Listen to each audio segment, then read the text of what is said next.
Hey, hi everyone. Welcome back to today's podcast. I'm really excited to have Jason Goodman on the show this morning, all the way from the US. So, welcome, Jason. Thank you for having me. Yeah, I'm really am looking forward to this conversation, talking about habits, because I think you can certainly appreciate when we're tired and weary, sleep deprived, battling so much, things like that, that it makes keeping good habits quite challenging. But before we get into the nitty gritty of the conversation, I'd love to hear a little bit about your background, Jason, like how you got started on this journey and what led you down to the path, not only wellness, but more specifically, really helping people to create change. Really was a personal experience that brought me into this field. It was being an overweight teenager and struggling with that and not getting a lot of help with it, and that thrust me into I think like a lot of young people would do to try to solve it myself, and that led into wanting to study nutrition and wanting to study exercise science. So that was really the entry point. Maybe chapter two is something Hmm. like I made a lot of mistakes in that world. I really overdid exercise, particularly. Sort of adopted a lot of what is often referred to as diet culture when it came Yep. to how I approached eating, and it worked and it didn't work. It worked because I became an overweight young man, but I wasn't necessarily well. That period of unwellness sort of came to a head in I'm in my 40s now. It came to a head in my around my mid 20s, when, after being a successful triathlete, I essentially crashed from all of that. I really was not nourishing myself well, using the word nourish holistically. And so I Hmm. had to ask myself some important questions. How do I put myself back together sort of physically? And also, how do I address myself more holistically? What led to this sort of incomplete approach to taking care of myself? Hmm. And that just really opened a portal to me into a deep interest in holistic wellness. So here I am. I have um, some good education in these realms, but I had a lot to learn personally. And so that happened simultaneously with sort of the emergence of wellness coaching as a field. Wellness coaching as a field specifically designed to help people make lifestyle improvements. And it's kind of been a match made in heaven since then. I find it endlessly fascinating, both how to optimize well-being and the how to help people make lifestyle improvements. Both of those are endlessly fascinating to me. So I think there's a lot there. I'll take a pause and and see if you have any questions about any of that. Yeah, I mean, because there's really two parts to it, isn't it? And I can suppose I can speak for myself, and maybe some other listeners that might be practitioners, but it's not. And I think we were just talking about this before we went to air, is that we can get trained into becoming a physiotherapist, a nutritionist, a doctor, or whatever it is for them. We're taught the what, but we're not necessarily taught the how to get that, instigate that change in our clients or our patients, to get them that positive outcome, isn't it? Mhm. You can't have one without the other. It's right, and that's where I was. Like I said, well educated in making plans for people, sort of Mm. in telling people what to do, Mm. and that works for some people. It works for already highly motivated populations. Yeah. Mm. For the every person, it doesn't go very far. I sometimes talk about this by thinking about a physician sending a patient home with a brochure. It's got some great information in it. The people who made the brochure worked very hard to make sure there's excellent information in the brochure. But the brochure often sits on the, gets attached to the refrigerator with a magnet, and collects dust, and not much happens, because mere information isn't enough for most people to help them shift their behavior and shift their habits. That's a great segue to my next question, actually. What is a habit, and why can't we stick to them when we know that Well, it is going to be, for our benefit, for our health? it's a great question, Audra. And I think first let's define a habit as something like something you do automatically, something you do Mm. without thinking about it. And so, in that sense, by definition, a habit is easy to do, whether it's a benefit that's helpful, or a benefit that's excuse me, a habit that's helpful, or a habit that's harmful. What's challenging is forming a positive habit, forming a habit that's helpful. Once we've formed it, it's easy to maintain by definition. The challenge is actually in the formation. So you've just come out from a practitioner, and they've told you that you need to do X, Y, Z, and you're all kind of initially pumped because you maybe know what's wrong. And then, as Uh-huh. you said, we get home and we might just stick that brochure on the fridge. What's your recommendation for that first step to help that person turn that a I think recommendation into a habit? so. The first step, as I was saying, once we get to the habit, it's easy. The challenge is getting there, and the biggest stumbling point, I think, for most people is thinking that the way to get there is sheer willpower. Yeah. Um, I don't Mm-hmm. know. I'm fairly confident this popular marketing slogan has made its way over to you all. The shoe business, Nike, says just do it, right? And a lot of people think, all right, my physician just told me what to do, or my nutritionist, or my exercise physiologist, they just told me what to do, so I need to just do it. And if that worked, we wouldn't even be needing to have this conversation, because everyone would be doing all the things they want to be doing. So I think the first step is sort of unsubscribing that all you need to do is just do it, and understanding that there's more to forming a habit than just doing it. Essentially, because willpower can be thought of as an exhaustible resource, and this might be something that appeals to your audience. You mentioned being tired, you mentioned being stressed, you mentioned having other things on your plate. Think of willpower like a bank account, and it has a certain amount of money in it. And you start each day, each week, with a certain amount of money in it, and every time you do something hard, you make a withdrawal. And when you've made enough withdrawals, you run out of willpower, and you you find yourself not able to do the things you want to be doing, and doing some of the things you don't want to be doing. I think that speaks to your question earlier. We were just maybe using slightly different terminology to why this can be hard. So I think that's the essential starting point, is to realize, if you haven't been able to do this by um, merely sucking it up and summoning your willpower, you've simply been using the wrong tool for the job. Mm. Yeah. So how important is our excuse me, our environment in when it comes to being able to stick to a habit, with potentially temptations, distractions, all that sort of thing? Very important, right? Here's a neat way to think about, for one key idea to think about, key concept to think about when you think about forming self-care habits. Hmm. Humans are energy conserving animals. We will always use the least amount of energy to get the job done. Always. So if the thing I want to do is going to take me X units of energy in one environment, and it's going to take me X plus 10 units of energy in another environment, I'm much more likely to do it in the former environment. Hmm. Hmm. So we want to do everything we can to make the habit we want to form require as little energy as possible in the energy formation process.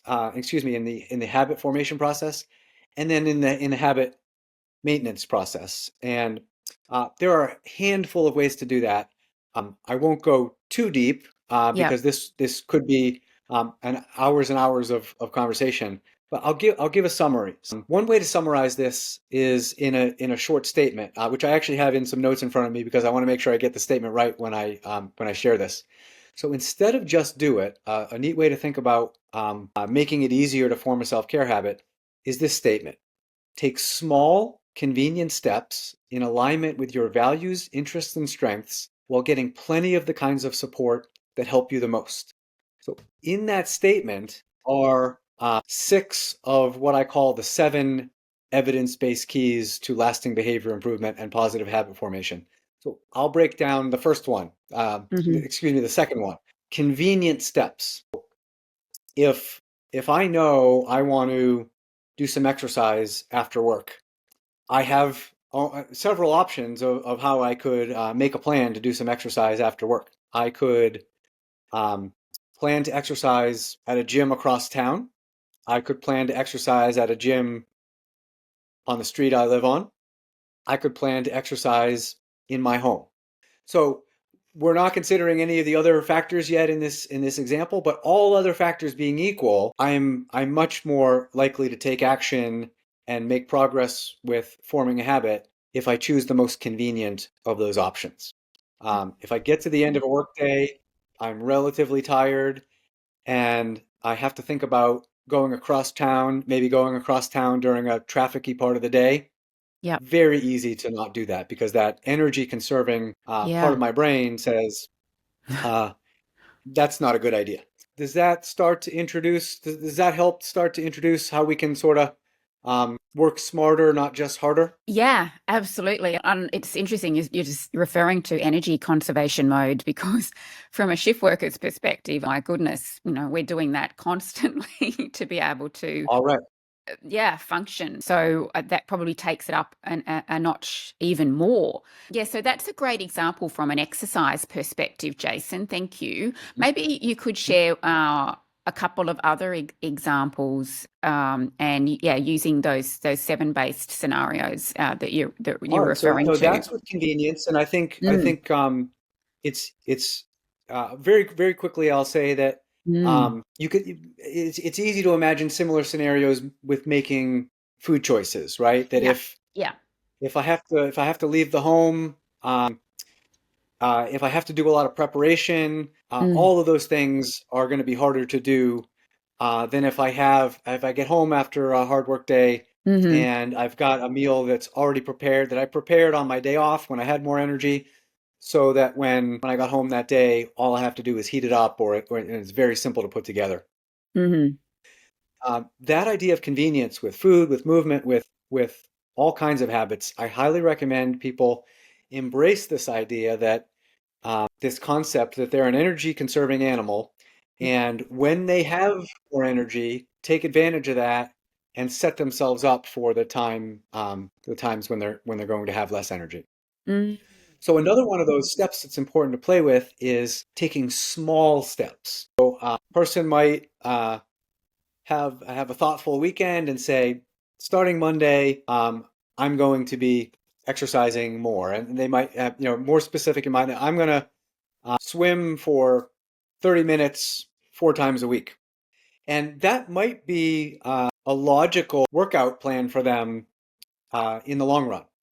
But if they haven't been swimming, they haven't been exercising in general, for that energy conserving part of them, that part of their brain, going from not exercising much at all to exercising 4 times a week can feel like too big of a gap. mm, Uh, so even if it feels too small, what's very helpful is to break the fuller habit that you ultimately want to form into smaller steps, even into baby steps. mhm, It's very helpful for a person to go out in week one and experience success. So maybe they break that ultimate habit they want to form into the small habit of I'm going to go to the pool twice this week, and swim for 10 minutes each time. And what happens is they set themselves up for success. So they haven't exercised in a while. They end up swimming twice that week for 10 minutes. And their self talk is in the direction of, look at me. I'm swimming. Look, look at me. I'm actually starting to feel a little better. I'm actually feeling some Mm.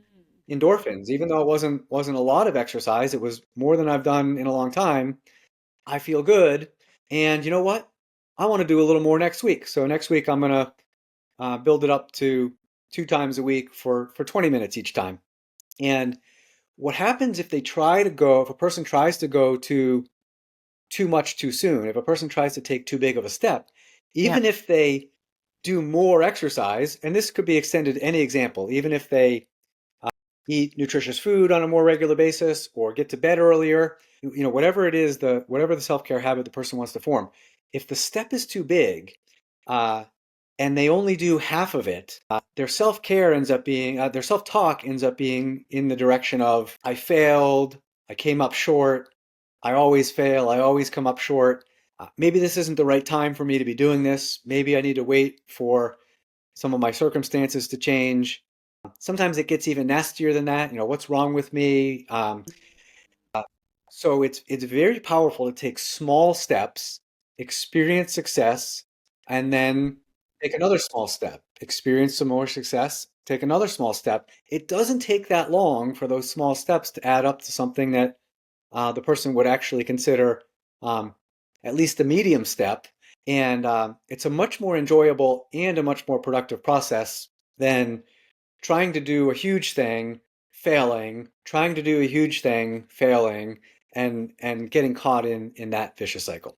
I like that because at least, as you say, we feel like we've done something, so we're less likely to beat ourselves up over it, because yeah, we're doing Less something. likely to be hard on ourselves, and Mm. to state that positively, we are that much more likely to give ourselves the internal high five or the internal pat on the back, and that's motivating.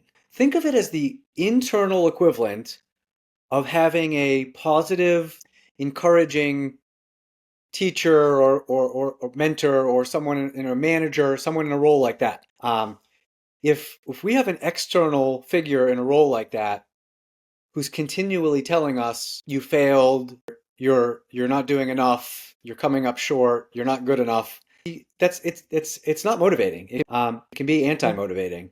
Whereas if we have that external figure that is continually noticing our success and saying, good for you for getting started. Good for you for doing more than you've done in a long time. Uh, that's motivating. We like being talked to that way, and we can talk to ourselves that way in our relationship with ourselves, in our relationships with ourselves, and that tends to be very long term motivating. Yeah, yeah.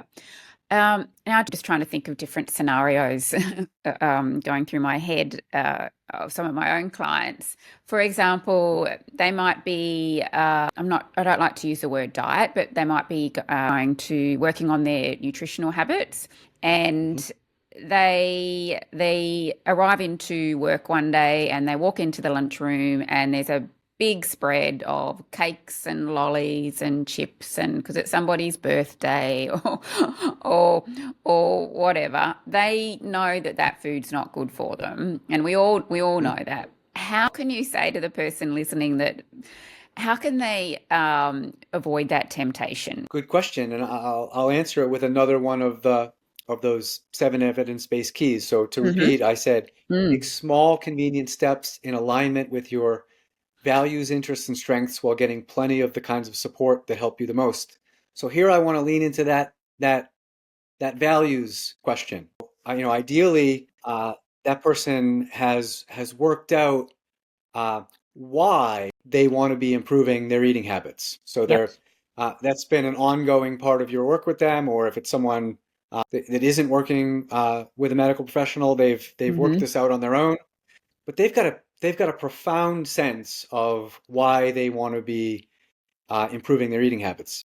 They've Yep. got a profound sense of what it will bring to their life, how it will improve their life, and that way they are not they have an antidote to that environmental situation or that environmental circumstance they found themselves in. Mm-hmm. They can readily remind themselves that it's very important to me to lower my blood sugar levels and remain medication free for years to come so I can live the adventurous life I want to live and be a good role model to my kids. Hmm. But that was, that was sort of like an amalgam of things I hear my clients say all the time about why making Yeah. certain lifestyle improvements are important to them. Hmm. So if they've got if they've got that, they've sort of, almost like a business has a mission statement. Person who wants to make lifestyle improvements should have a real strong sense of what their values are, what's very important to them, and when they find themselves navigating different situations and circumstances, they can always use their strong sense of their values as their sort of beacon for the actions they want to take and how they want to live. Yeah. So kind of remind themselves of that. Is it bad if they were just to have a little bit? Well, What's your yeah, this recommendations in that sort of a situation to yeah, bridging into a neat depriving specific themselves? area. I don't know if you do some work in this area, but Mm. I do a fair amount of work with my clients about overcoming yo-yo dieting Yeah. and Yeah. overcoming emotional eating. Mm. So part of my answer would be it depends on the client and their history and the approach they're taking, but um, I think it's extremely helpful and to in all of this process to have an underlying mindset that I sometimes call a good enough mindset. And what I mean by a good enough mindset is not a perfectionist mindset or perfectionistic mindset. Yeah. That's extremely helpful as a sort of a undercurrent to all of this work. Yeah. And so a person might, as I said, have a wellness vision, have some wellness goals, be very clear on their why, Mm. and they still don't need to be perfect to attain any of that, to achieve any of that. So I think that's a neat thing you brought up, Audra, is to be careful with perfectionism, Yeah. and if it Yeah. helps to think about this, what I'm calling a good enough mindset, which I really mean good enough to get the job done. It helps people get out of a lot of the um, a relationship with food that is, um, am I good or am I bad?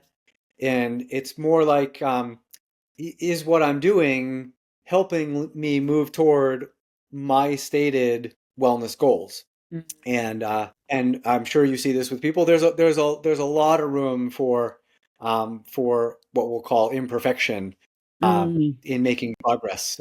So I think that's the way I would generally handle that is like to summarize, stay away from perfectionism, allow yourself to get the job done.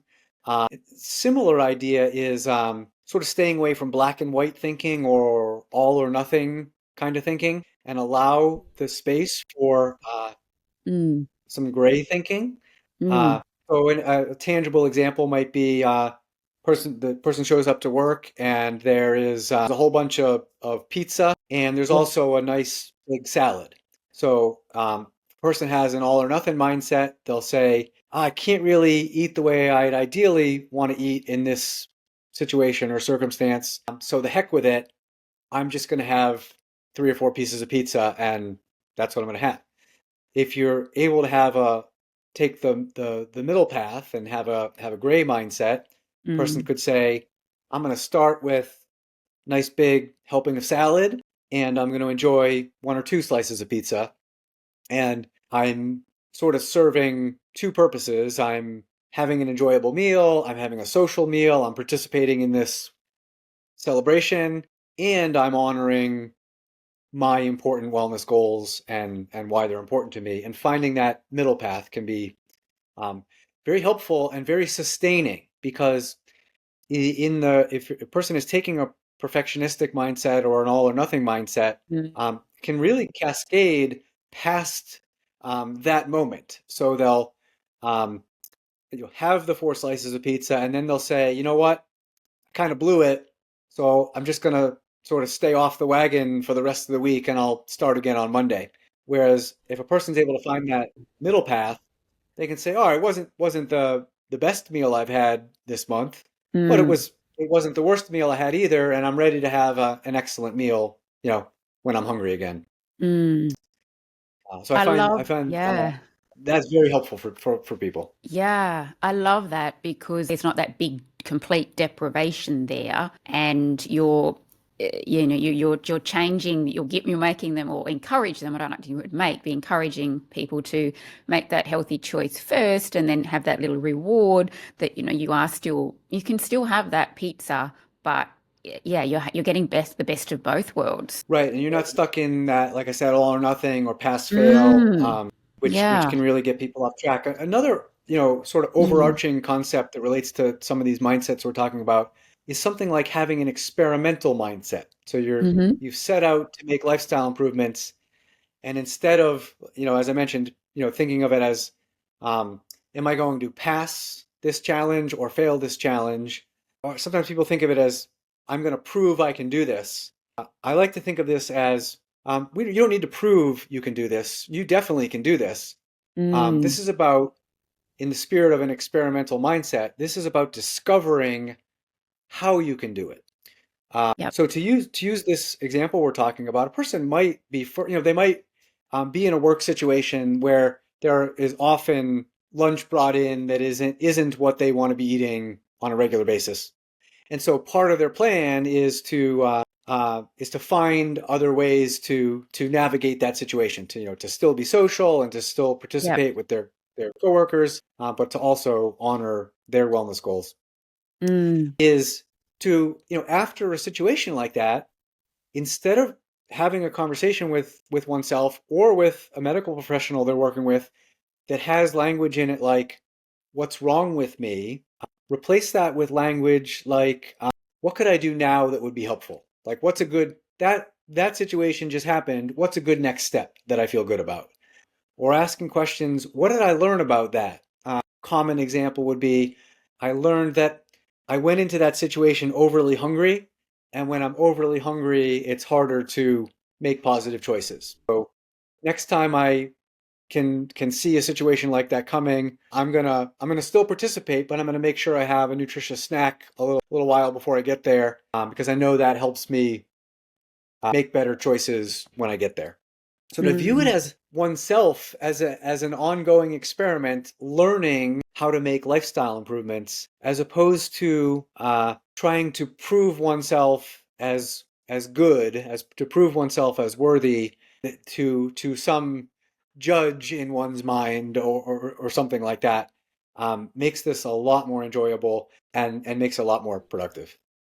I like that. Yeah, like we're constantly working on. I think there was a great word, Kaizen, to commit to constant and never-ending improvement. I love that. Neat. I love that sort of mindset. That way, we're less likely to kind of beat ourselves up when we do something wrong per se. So I think that's a great way to approach things as well. I read an article also that you wrote about um, skill power versus willpower. Can you share a Uh-huh. little bit about that? I thought that was quite a good spin on words. Sure. Yeah, I almost brought it up earlier when I was talking about willpower not being Yeah, enough. And yeah. and really what we're talking about is skill power.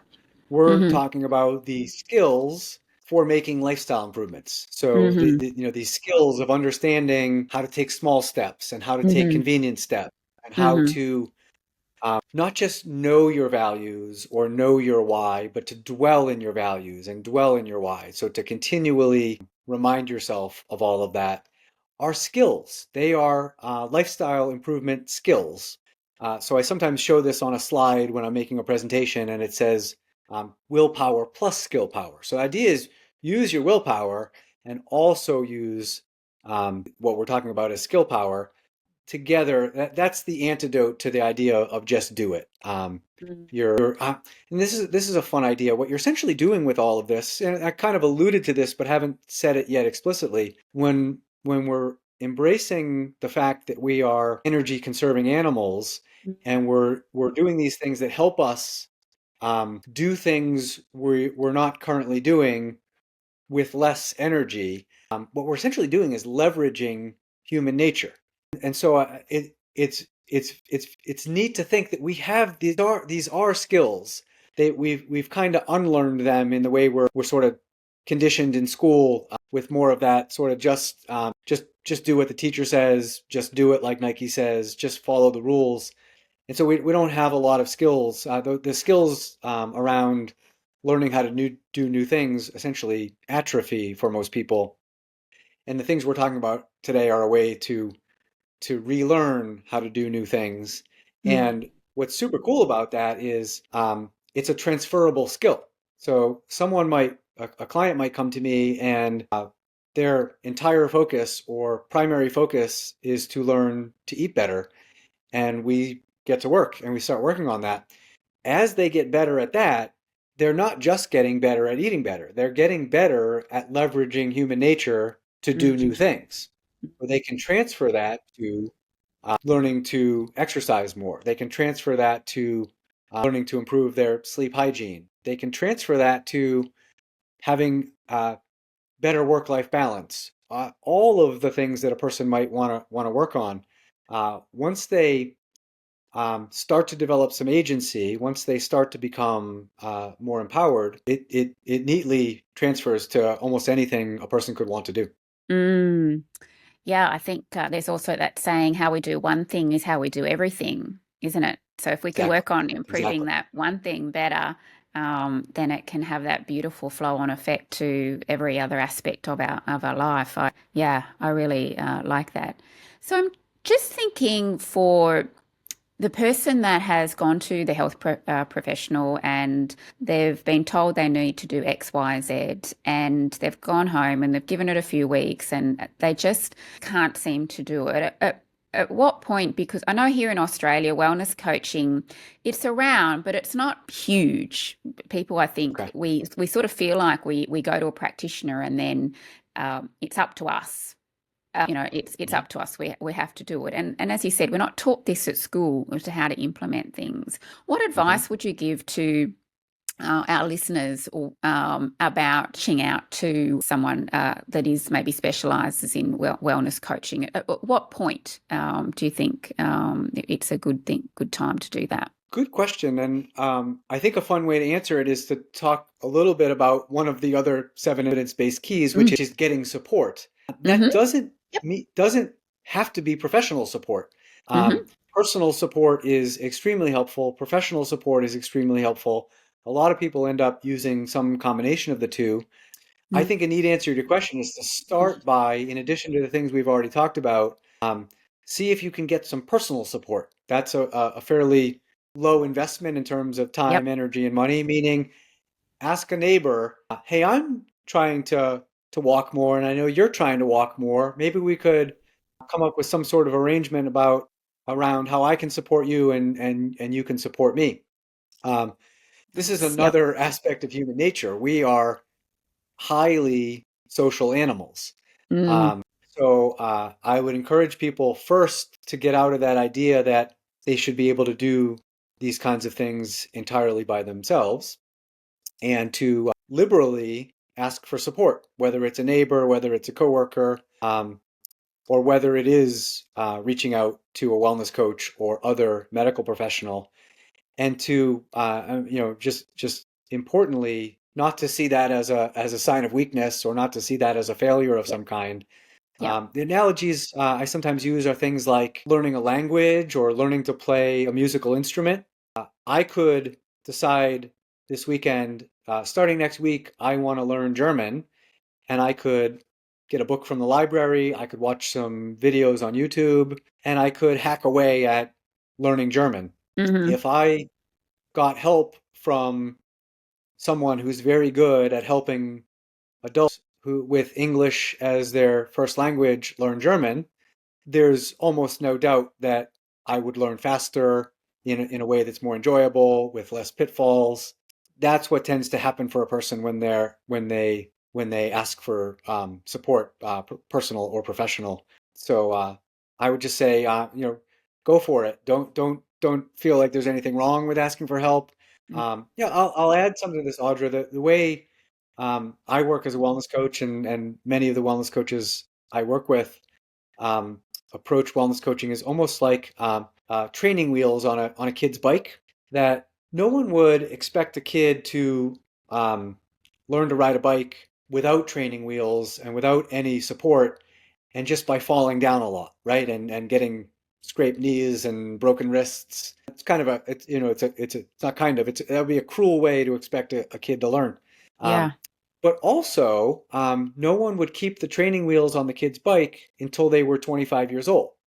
There's an idea that the training wheels are there to help them learn to do Mm, something mm, while they're in the learning process. And wellness coaching is a lot like that.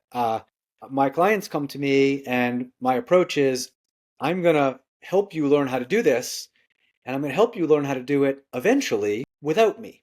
And so that we can take the training wheels off and you can be doing this um, in a sustainable way. And it doesn't mean you don't have any support. Maybe you've transitioned to having a robust set of friends and relatives that are supporting you, but you've learned how to do this. And I think that's freeing to some people to realize that this is coming to a wellness coach. I'm not going to do all of the work for you. I'm going to help you learn how to do this. You're going to do most of the work, mm. and ultimately you're going to learn how to do this. And isn't that cool that you were able to ask for some help, got some help, and then you're able to, using this analogy, ride on for years to come, proudly and confidently. Mm. Yeah, great advice. Obviously, going back to finding somebody to go for a walk with. I mean, that's a great start. And again, for our listeners, can be a little bit tricky sometimes from a shift working roster perspective. But if you can find a friend that you can do that, but it's certainly doable, because we also want to make this fun as well. We want to make this journey an enjoyable one. Yes, it's going to help improve our health, but we want to kind of enjoy the journey going forward. Absolutely. And it's fun the way that our conversation is inspiring, in the sense that, when I said earlier that take small convenient steps in alignment with your values, interests, and strengths. Yeah, Interests is all about enjoyment. yeah. A very helpful, we're nicely Mm. getting to almost all of these 7 evidence-based keys by dancing around in our conversation. Yep. And, you know, I don't know how strong this idea is in your culture, but here there's certainly an idea that it's only worthwhile if it was awful. Sort of, in the exercise world, it's talked about as no pain, no gain, right? And Yeah. Mm. in the psychology of change, you're not doing yourself a service by asking yourself to do things you hate to do. It has to do simply with that energy conservation. It just takes more energy to do something you find boring or miserable or painful. And as far as getting the benefits of eating better, exercising more, and the like, you don't get any extra points um, for doing things you hate to do. You get just as many points for doing things you love to do. So I highly encourage people, when they think about food and movement, is finding the intersections between that which is helpful and that which is enjoyable, as opposed to no pain, no gain. Or with food, sometimes it's talked about with something like, if it tastes good, it's bad for you. If it tastes bad, it's good for you. I encourage people to unsubscribe from those ideas, and um, ways to, like I said, find the intersection between helpful and enjoyable. Yeah, great. I guess probably just a bit mindful of the time again, and just to looking at wrapping up the conversation shortly, Jason. But can you give us an example of maybe a sort of a shift working kind of client that you may have worked with that was facing similar challenges that our listeners would be doing, and how you helped him to navigate the lifestyle changes that he was seeking? Neat question, and the gentleman that comes to mind was a long haul truck driver. So would spend hours and hours Hmm. and hours, sometimes early mornings, sometimes late evenings. Driving a truck, which is, requires a lot of concentration, focus, can be very boring, can be very lonely.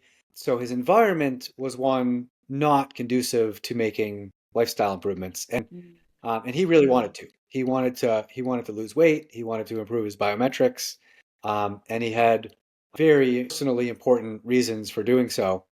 So, we worked together to help him start to take steps and start to develop systems that leaned into the kinds of things we're talking about today, Audra. So Mm-hmm.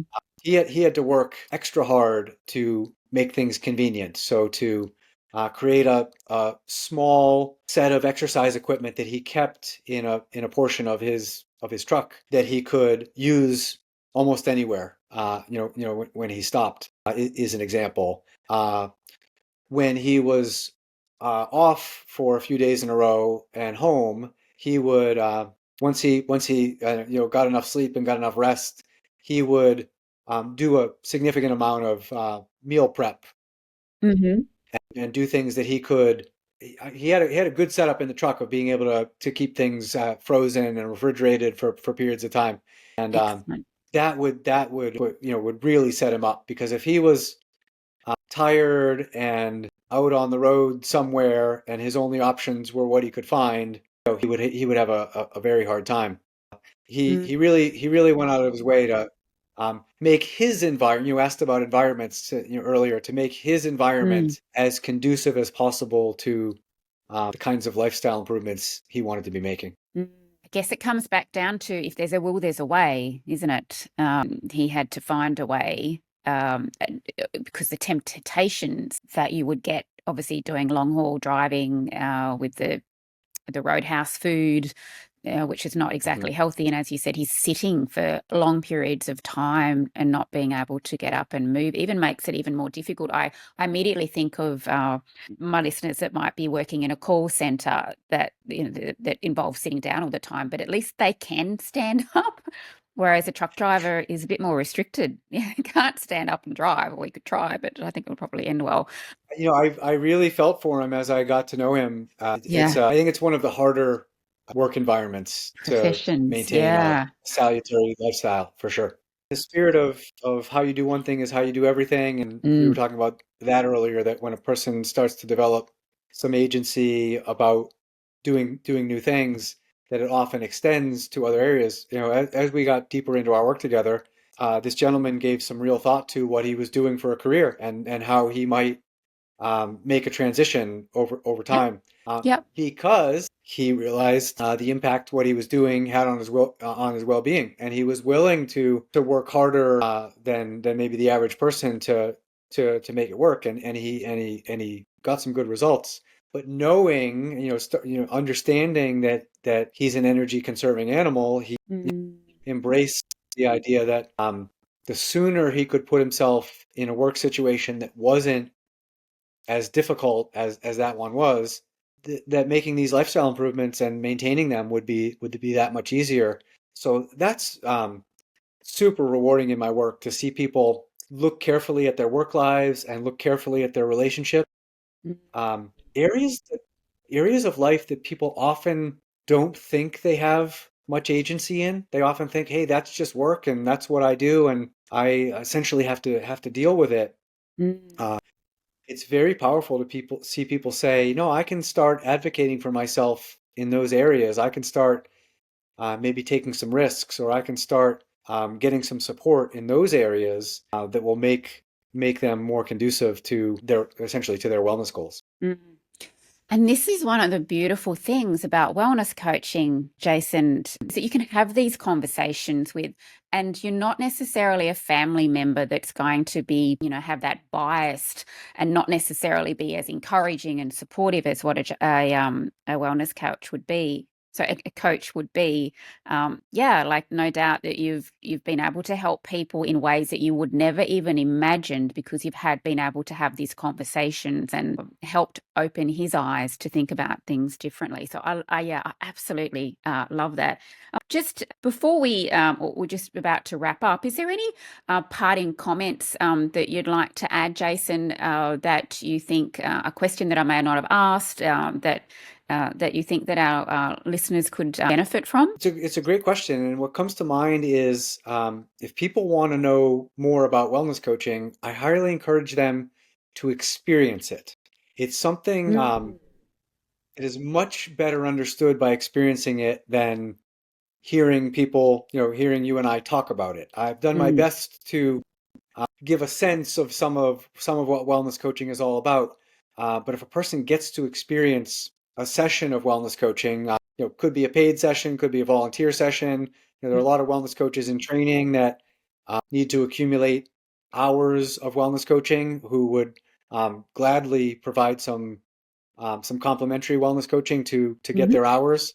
Hmm. It's a great opportunity for a person to get to see how it's different from what they might be used to, which is sort of being told what to do. It's much more collaborative. It requires the client to do more work in terms of thinking about, when I talk about taking small convenient steps in alignment with your values, interests, and strengths, I'm going to be asking, when I'm working with someone, I'm going to be asking them about their values and their interests and their strengths, and they're going to have to get to know themselves a little more and talk about who they are and talk about how they can leverage who they are to make lifestyle improvements. And you really can only experience what this is like and how helpful it can be, but by experiencing it firsthand.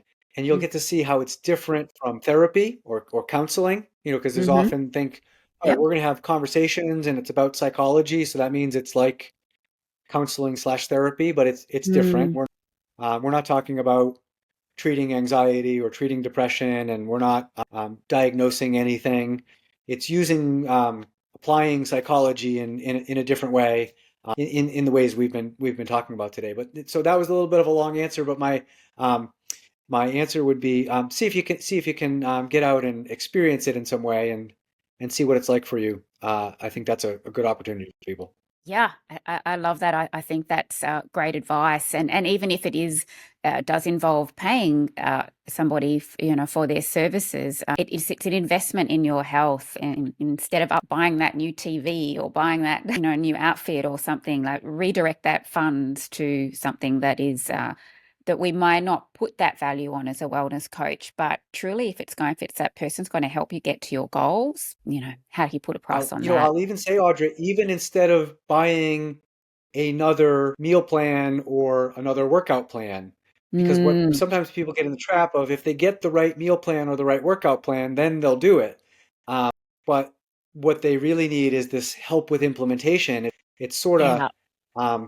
I'll use this analogy. A computer has an operating system and programs, and things like the meal plan and the workout plan are the programs. But the meal plan and the workout plan won't run properly if the operating system isn't working properly. And the kinds of things we're talking about today and the kinds of things that I work on with clients is more about um, improving their operating system. And then the programs run just fine when the operating system is working well. Brilliant analogy. Brilliant analogy. Yeah, You could tell by talking to me for 45 minutes that I'm a fan of analogy. yeah, which is great. Yeah, me too. Me too. I love analogies. So, Jason, I know that you've written so many great articles. That's why I kind of found you on LinkedIn, and absolutely love your content and the information that you share with us. It's why I reached out to you. How, if our listeners are wanting to get in touch with you, do you have a website or some kind of a social media presence that people can get in contact with you? The simplest way is to go to my website, and the name of my business is Puvema, Puvema, and Hmm. my website address is simply puvema.com. And Hmm. that's a good way to get in touch with me. It's a good way to read some of my articles. Mm. It's a good way to see my presentation calendar. I make a lot of presentations on various wellness topics, so that's all there. And then I'm Excellent. on all the major social media, and people can find me easily with my full name, Jason Gootman, or the name of my business, Puvema. Brilliant. Excellent. Well, I'll make sure to include all of that in the content. Now, how did you get that name, business name, out of interest? Good question. So I had I had other names in mind, and to make a long story short, they mostly involved the word thrive. I really like the word thrive. And to make a long story short, it was impossible to find a domain name or a trademarkable business name that had the word thrive in it. And I wasn't getting anywhere. And I was getting the advice not to make my business name Jason Gootman Wellness Coaching, because some of the things I'm offering and want to Yeah. offer in the future are bigger than me. So they Mm. wanted me to have the people I was getting some advice from wanted me to have a name that was bigger than me, and they said, just make up a short word. Zoom would be an example. Like a lot of car models are an example. It's one of those words that is easy to say and doesn't really mean anything. And I said, okay, I guess I can do that, but it didn't really work with me on a heart level. A business is like a person's baby, right? It's very important to Yeah. them, Yeah. and Yeah. I Yeah. wanted to have some meaning to it. So because I'm a writer and I like words, I went through some of my favorite quotes to see if I could get an idea for a business name out of some of my favorite quotes. And one of my favorite quotes is "The greatest wealth is health." And the person who said that is commonly known as Virgil, but his full name, his non-nickname, is Publius Virgilius Maro. And so what I did is I took the first two letters of each of his three names Yeah. and Right. made a word Puvima.